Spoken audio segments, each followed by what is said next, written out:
नमस्कार दोस्तों, टाइगर हमारा नेशनल एनिमल है, लेकिन लायन क्यों नहीं? ये सवाल हमारे मन में कभी न कभी ज़रूर उठा है।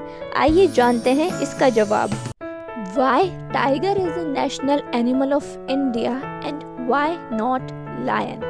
Lion, the king of forest. जंगल का राजा कहे जाने वाले शेर को छोड़कर बाघ को क्यों इंडिया का नेशनल एनिमल चुना गया? आपको बता दें, टाइगर हमेशा से इंडिया का नेशनल एनिमल नहीं था। टाइगर से पहले एशियाटिक लायन को इंडिया के नेशनल एनिमल के रूप में जाना जाता था, लेकिन 1972 में कुछ सेवरल रीजंस के कारण इंडियन गवर्नमेंट ने इसको चेंज कर दिया और टाइगर बन गया इंडिया का नेशनल एनिमल। तो वो क्या रीज़न थे जिसके चलते ये बदलाव हुआ, आइए जानते हैं। पहला रीज़न था अवेलेबिलिटी, उपलब्धता। बाघ पूरे भारत में व्यापक रूप से उपलब्ध थे, Gujarat to Meghalaya, Himachal to Tamil Nadu. Tiger लगभग इंडिया के 16 स्टेट्स में पाए जाते थे, लेकिन इसके विपरीत लायन सिर्फ पाए जाते थे गिर नेशनल पार्क और गिर फॉरेस्ट में, जो कि स्थित है गुजरात राज्य में। दूसरा रीज़न था हिस्टोरिकल सिग्निफिकेंस, ऐतिहासिक महत्व। इंडस वैली सिविलाइजेशन यानी सिंधु घाटी सभ्यता के जो अवशेष प्राप्त हुए, तो उन अवशेषों में जो मोहरें थी उन पर बाघों को चिन्हित किया गया था।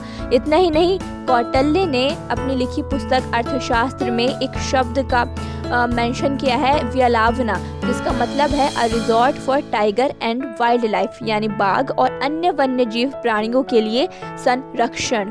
तीसरा और सबसे मेन रीज़न था प्रोजेक्ट टाइगर।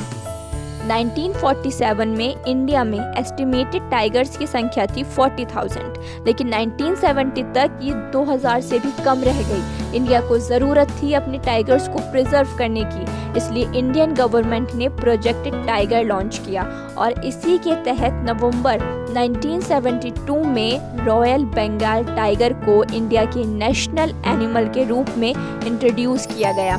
तो ये थी कहानी टाइगर के नेशनल एनिमल बनने की। और अगर आज की बात करें तो ईयर 2022 में प्रोजेक्ट टाइगर ने अपने पूरे 50 इयर्स कंप्लीट कर लिए हैं। और इतना ही नहीं, पूरे वर्ल्ड की टाइगर पॉपुलेशन का 70% पॉपुलेशन अकेले इंडिया होल्ड करता है, जो कि बहुत ही प्राउड की बात है। और आपको बता दें एक और इंटरेस्टिंग बात कि अकेला इंडिया ही एक ऐसा देश है जहां पर लायन और टाइगर दोनों मिलते हैं। Thanks for watching and subscribe for more.